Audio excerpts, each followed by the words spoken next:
maths is not fun? Well, I, Makwana Namraka, is here to show you that maths is just a fun challenge. It is as easy as y equals to mx plus c. And for those of you who didn't know, it is as easy as a straight line. So right now, it is the time for you to grab a paper, a pen, and a calculator and come learn maths with me. Hey y'all, welcome back to another episode of Learn Maths with me on a hashtag Maths Tuesday. In today's episode of Learn Maths with me, we are doing finding missing sides using similar triangles, right? So in the previous video, I tried to explain a little bit at the end that you are able to find the values of the missing sides of similar triangles using the sides in proportion, right? Using the corresponding sides in proportion. So with me, I have two questions in which for both of them we will be solving for two variables. So this method only works if you're having what? You're having similar triangles. So I have my question here. It says that given that the following triangles are similar, determine the values of x and y. So if you're required to find unknown sides in two triangles, you have to either be given that the triangles are similar. For you to be able to find the variables, you have to be given the fact that these triangles are similar. So if these triangles are similar, it means that the proportions of these triangles will be what? Will be equal.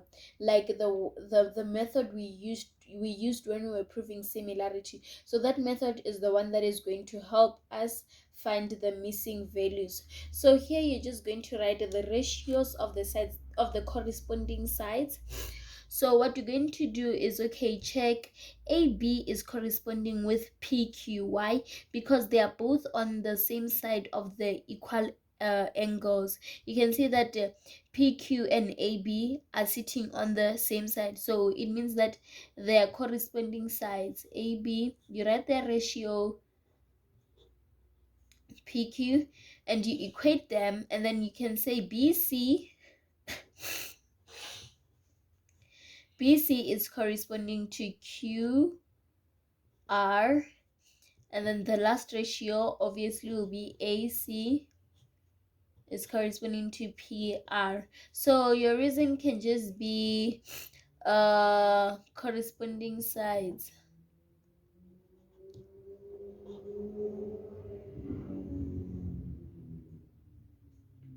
Corresponding sides, or you can just also say similar triangles, since you know that these are similar triangles.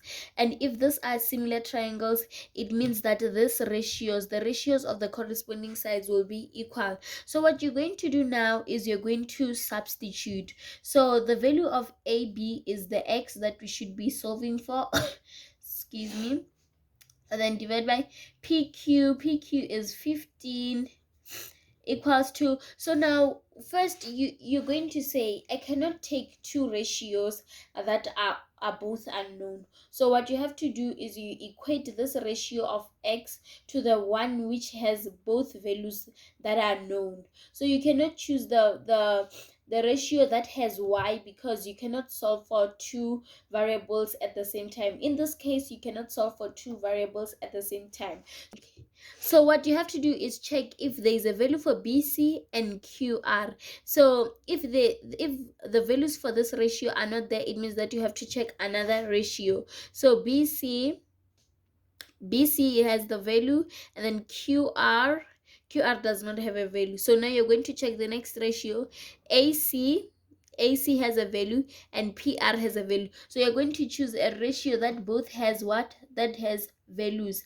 And then you're going to substitute AC equals to 2 over PR equals to 6. So now from this step you can be able to solve for what? For a variable, the variable which is x. So for other people, if you understand, you can just skip this first step. When I say you can skip it, I just mean that you can just avoid writing all the three ratios. You can just write the two ratios that we are going to use, and then the next step you can substitute. So as you can see now, we have our two ratios. We have substituted the values of the sides. So what you have to do now is you have to isolate the variable you are solving for. So you must isolate this x, meaning that you must remove this 15 from the side of x. So how can you remove 15? As you can see here, 15 is being divided by, so it means that to remove it, you have to multiply. You have to do what is opposite. You have to use a sign that is opposite from the one 15 has. As you can see, this side 15 is being divided by, so it means that the opposite of division is multiplication. So it means that you must multiply both sides by 15. X over 15 multiplied by 15. So this 15, you can just make it a fraction over 1. You just put over 1 because 1 doesn't affect the value, the main value of 15. 15 divided by 1 is still 15. And then you equate. You cannot only multiply one side, you have to do both sides. What happens on the left hand side also happens on the right hand side. Multiplied by 15 over 1.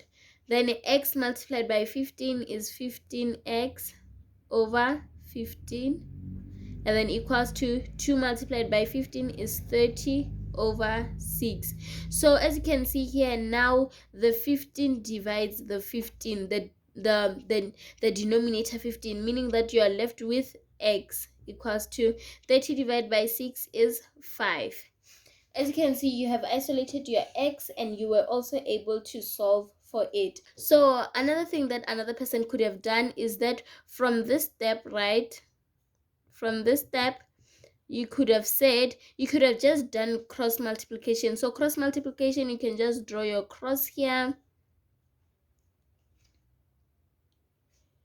So you can just draw your cross, meaning that you multiply x with 6, meaning that the numerator of the other side multiplies with the denominator of the other side. Same applies with the rest of the numbers. So x, you just draw your multiplication sign in between. So your numerator x multiplies with 6, which will give you 6x, and then equals to 2 multiplied by 15, it will be 30.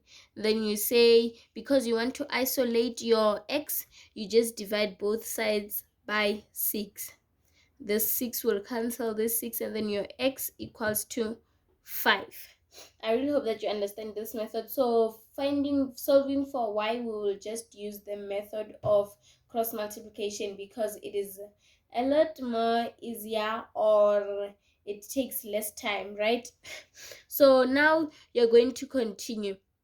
You have solved for your value of x, so therefore your x equals to 5. Now you're going to solve for y. Which ratio has the side of y? Is this one, bc over qr, equals to which ratio is known? So you can use the ratio of ab over pq, ab over pq, because both the values are known. So now you're going to give your reason. You can just say similar triangles. So if you just say similar triangles, the teacher will automatically know that, okay, you are saying they're equal because it's similar triangles. And in similar triangles, the ratios of the corresponding sides are equal. And then you're going to substitute BC, the value is 3, over QR, the value is y. You just substitute with the variable, right? And then AB, the variable was x, but since now we know the value of x, we're just going to write the value of x, which is 5. You're going to substitute with the value of x, which is 5. And then PQ is 15. So at this step, we just do our cross multiplication. You just multiply the same way you move your multiplication sign, meaning that 3 will multiply with 15 and 5 will multiply with y. I really hope you understand that. So 5 multiplied by y is 5y. 3 multiplied by 15 is 45. So you can just say 5y divided by 5 because you want to isolate the y. You just want to cancel the 5. And then you cannot just divide one side only. You have to divide both sides. So I'll just write the answer here. 5y divided by 5 equals to y. This 5 will be cancelled by the denominator 5. And then equals to 45 divided by 5. 45 divided by 5 will give you 9. So you have solved for your two variables. Your x equals to 5 and your y equals to 9. So we're just going to move on to the second question. So on the second question too, we are solving for what? We are solving for the unknown variables, which are x and y. One thing I didn't mention, right? So if you are writing your ratios, right, if the numerators, if the first numerator is from this triangle, it means that all the numerators have to be from this triangle. All the numerators have to be from the same triangle, and all the denominators have to be from the same triangle. So if your denominators, the denominators are the numbers below the division line. So if your denominators are from this triangle, which is a bit larger, all the denominators have to be from this triangle. Do not mix. Do not say now the denominator is from this triangle and then the second one you write a denominator which is the side of this triangle. Do not do that. Do not mix them. So yeah, without wasting time, let's go to letter B. So first thing, you can just write your ratios just like this so that you do not get confused, or to just make everything easier for yourself. But if you do understand, you can just write simple like this, right? So you can just you can just write the ratios of the corresponding sides. AB is corresponding to the base, which is DE, equals to, and then BC. You see, I took from one triangle first. As you can see, we have two triangles like this. So as you can see here, I took the numerators. Both the numerators are from one triangle. As you can see, we have two triangles. The first triangle is ABC, and then the second one is CDE. So as you see, I took from the first triangle AB. AB is from this triangle. BC is also from this triangle.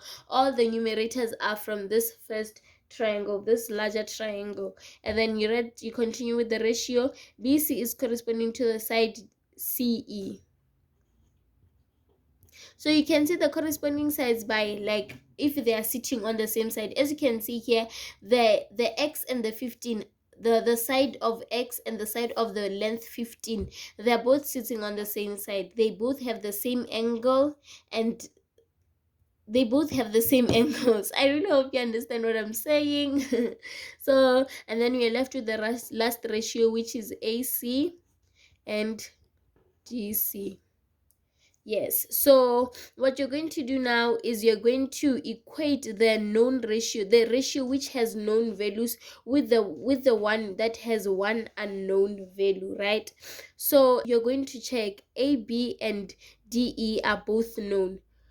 First, before you go to the second step, you can just write your reason similar triangles.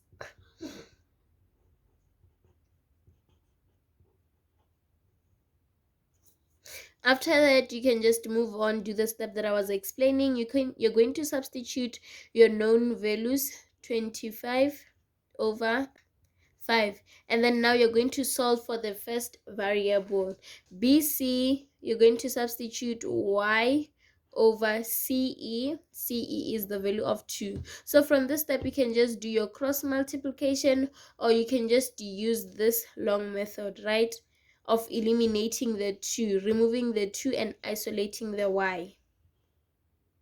So y multiplied by 5 is 5y.